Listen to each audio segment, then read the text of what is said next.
Okay, Sterling, this is for you. I like the Montreal steak seasoning because it's so tasty. I use this on my steak. And I use the Morton salt coarse.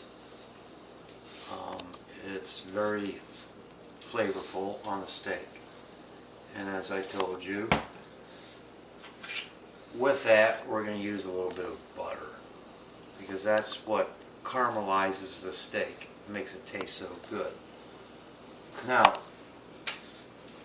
this is your plate.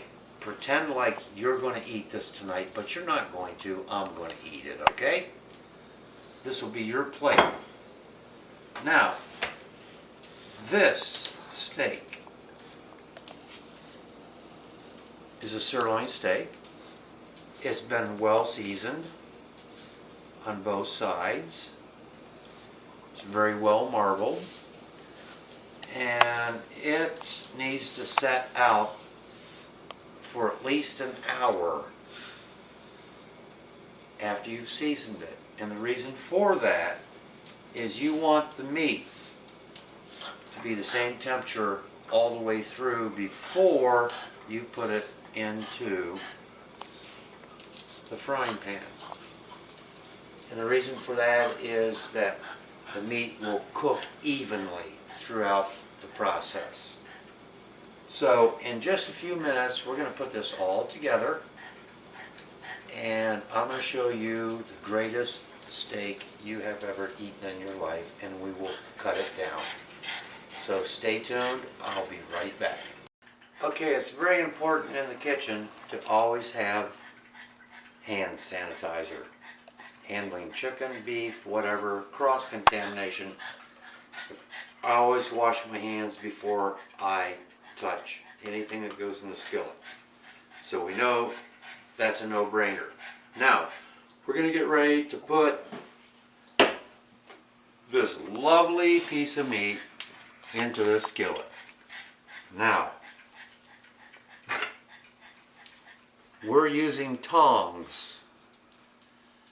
And we're going to put the meat in. I can hear it popping. Sounds like it's ready. We're going to use these to turn the meat with. We're not going to poke it with a fork because as soon as you poke into the meat, you're going to lose all of the sealed, yummy juice inside of that meat. So here we go.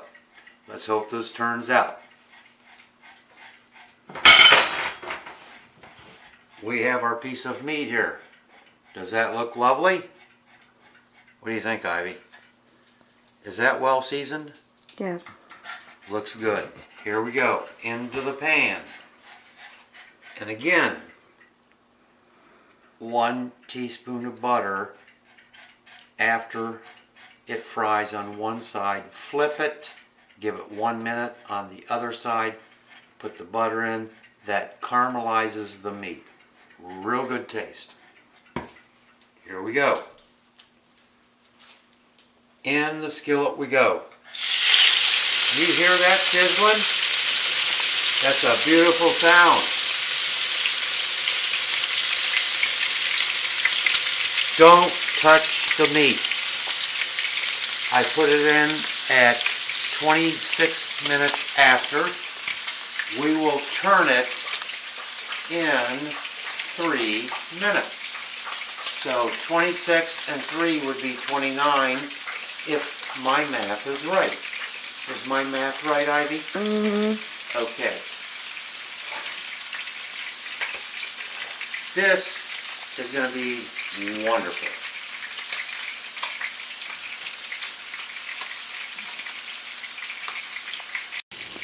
Alright, as you can see, our steak is sizzling in the pan.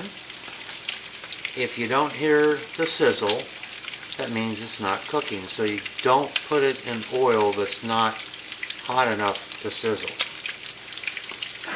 So we've gone 3 minutes on that side. I'm going to come in and we're going to flip this bad boy. Oh, look at how nice that steak has been caramelized. We're sizzling. Okay, here's the important part. We're going to let this go. We're not going to move this steak. If you can get a closer look at this, Ivy, this nice edge of fat, once it grills down, is absolutely delicious. And I know it's bad for your cholesterol, but occasionally it's, if you do it in moderation, it's okay. So now here we go with the butter. We're going. Alright, we had a malfunction, but we corrected it. Butter in. Right there. Get that butter around that steak.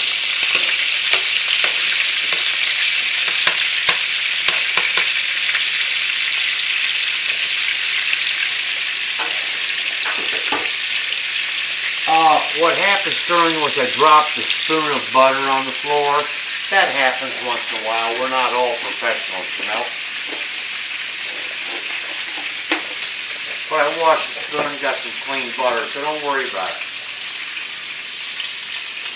And besides that, Yoda ate the butter off the floor. Is that cool? I got a garbage disposal. Alright, here we go. We're cooking. I got a minute left on this one. So I'm going to go ahead and shut it down. And it's going to finish cooking in the pan.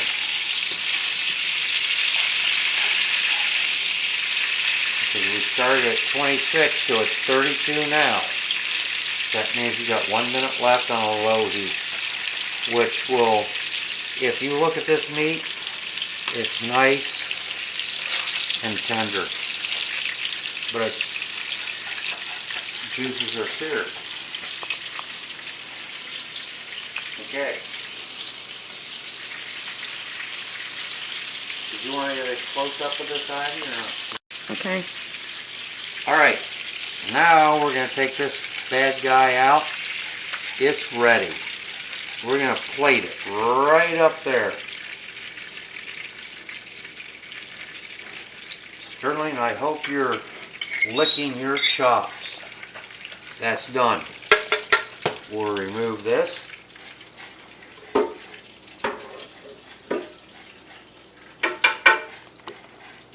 And what we're going to do,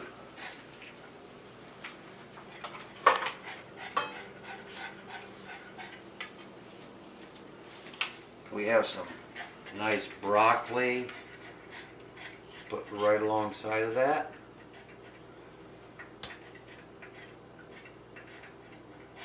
You can throw some butter on that broccoli if you'd like.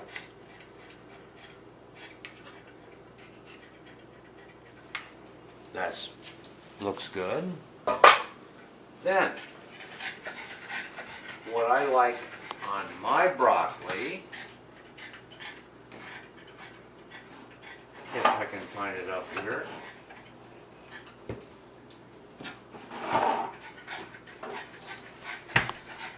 A little pepper. Finish the steak off with a little pepper. And just a little bit of salt. Now, let's see how this turned out. We'll just cut right into this. We'll just get a nice wedge out of here there, Sterling.